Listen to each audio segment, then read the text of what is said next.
లోక్సభలో ప్రధాని మోదీ మాట్లాడుతున్నారు. ఇప్పుడు లైవ్ చూద్దాం. इतना ही नहीं, एक देशवासियों को पॉजिटिव मैसेज देने के लिए अपने आचरण से समाज को एक विश्वास देने के लिए सांसदों ने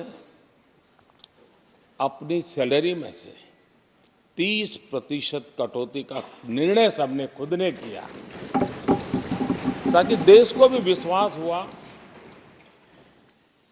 कि ये सबसे पहले छोड़ने वाले लोग हैं। और आदरणीय सभापति जी, हम सभी सांसद बिना कारण साल में 2 बार हिंदुस्तान के मीडिया के किसी न किसी कोने में गाली खाते रहते थे कि ये सांसदों को इतना मिलता है और कैंटीन में इतने में खाते हैं, बाहर इतने में मिलता है, कैंटीन में इतने में मिलता है, बाहर यानी पता नहीं बाहर नोट लिए जाते थे। आपने निर्णय किया सबके लिए समान रेट होंगे कैंटीन में, और सांसदों ने कभी भी विरोध नहीं किया, शिकायत भी नहीं की, और सभी सांसदों की बिना कारण इतनी फजेत करने वाले लोग मजे लेते थे, उससे हम सबको आपने बचा लिया। इसके लिए भी मैं आपका आभार व्यक्त करता हूं। आदरणीय सभापति जी, ये बात सही है कि हमारे कई लोकसभा के, चाहे 17वीं हो, 16वीं हो, 15वीं हो, संसद का नया भवन होना चाहिए, इसकी चर्चा सबने की, सामूहिक रूप से की, एक स्वर से की, लेकिन निर्णय नहीं होता था। ये आपका नेतृत्व है जिसने निर्णय किया, चीज़ों को आगे बढ़ाया, सरकार के साथ अनेक मीटिंगें की, और उसी का परिणाम है कि आज देश को ये नया संसद भवन प्राप्त हुआ है। आदरणीय सभापति जी, एक संसद के नए भवन एक विरासत का अंश, और जो आज़ादी की पहली पल थी उसको जीवंत रखने का हमेशा हमेशा हमारे मार्गदर्शक रूप में ये सेंगोल को यहाँ स्थापित करने का काम, और अब प्रतिवर्ष उसको सेरेमोनियल इवेंट के रूप में उसको हिस्सा बनाने का एक बहुत बड़ा काम आपके नेतृत्व में हुआ है, जो भारत की आने वाली पीढ़ियों को हमेशा हमेशा हमें आज़ादी के उस प्रथम पल के साथ जोड़ के रखेगा, और आज़ादी की वो पल क्यों थी हमें वो याद रहेगा, तो देश को आगे ले जाने की वो प्रेरणा भी बनी रहेगी। उस पवित्र काम को आपने किया है। आदरणीय सभापति जी, ये भी सही है कि इस कालखंड में G20 की अध्यक्षता का भारत को मिली। भारत को बहुत सम्मान मिला। देश के हर राज्य ने अपने अपने तरीके से विश्व के सामने भारत का सामर्थ्य और अपने राज्य की पहचान बखूबी प्रस्तुत की, जिसका प्रभाव आज भी विश्व के मन पर है। उसके साथ आपके नेतृत्व में G20 की तरह P20 का जो सम्मेलन हुआ, और विश्व के अनेक देशों के स्पीकर्स यहाँ आए, और मदर ऑफ डेमोक्रेसी भारत किस महान परंपरा को लेकर के, किस डेमोक्रेटिक वैल्यूज को लेकर के सदियों से हम आगे बढ़े हैं। व्यवस्थाएं बदली होगी, लेकिन डेमोक्रेटिक मन भारत का हमेशा बना रहा है।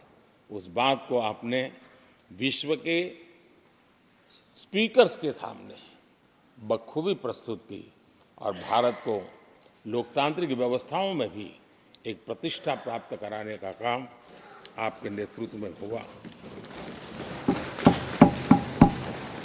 आदरणीय सभापति जी, मैं एक बात के लिए आपका विशेष अभिनंदन करना चाहता हूं, शायद हमारे सभी माननीय सांसदों का और मीडिया का भी उस तरफ ध्यान नहीं गया है।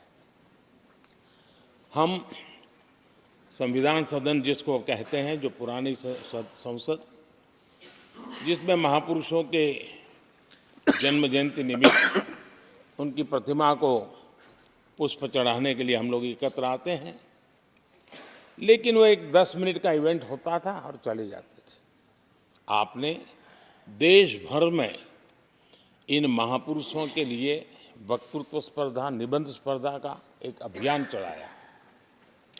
उसमें से जो बेस्ट ऑरेटर होते थे और बेस्ट एसेज होते थे, हर राज्य से 2-2 बालक उस दिन दिल्ली आते थे और उस महापुरुष की जन्म जयंती के समय, पुष्प वर्षा के समय वो मौजूद रहते थे, देश के नेताओं को, और बाद में वो पूरा दिन भर रह करके उस पर अपना व्याख्यान देते थे। वे दिल्ली के अन्य स्थान पर जाते थे, वो सांसद की गतिविधियों को समझते थे। यानी अपने ये निरंतर प्रक्रिया चला करके देश के लाखों विद्यार्थियों को भारत की संसदीय परंपरा से जोड़ने का बहुत बड़ा काम किया। और ये परंपरा, ये आपके खाते में रहेगी और आने वाले समय में हर कोई बड़े गौरव के साथ इस परंपरा को आगे बढ़ाएगा। मैं इसके लिए भी आपका अभिनंदन करता हूं। आदरणीय अध्यक्ष जी, संसद की लाइब्रेरी जिसको उपयोग करना चाहिए वो कितना कर पाते थे वो तो मैं नहीं कह सकता हूं, लेकिन आपने उसके दरवाजे सामान्य व्यक्ति के लिए खोल दिए। ज्ञान का ये खजाना, परंपराओं की विरासत, उसको आपने जन सामान्य के लिए खोल करके बहुत बड़ी सेवा की है। मैं इसके लिए भी आपका हृदय से अभिनंदन करता हूं। पेपरलेस पार्लियामेंट, डिजिटलाइजेशन, आपने आधुनिक टेक्नोलॉजी हमारी व्यवस्था में कैसे बने। शुरू में कुछ साथियों को दिक्कत रही, लेकिन अब सब इसके आदी हो गए हैं। सब मैं देखता हूं, जब यहाँ बैठे हैं तो कुछ न कुछ करते रहते हैं। तो अपने आप में एक बहुत बड़ा काम आपने किया है। ये एक स्थायी व्यवस्थाएं आपने निर्माण की है। मैं इसके लिए आपका बहुत आभार व्यक्त करता हूँ। आदरणीय अध्यक्ष जी, आपकी कुशलता और माननीय सांसदों की जागरूकता, उन सबका संयुक्त प्रयास मैं कह सकता हूं कि जिसके कारण 17वीं लोकसभा की प्रोडक्टिविटी करीब 97% रही है।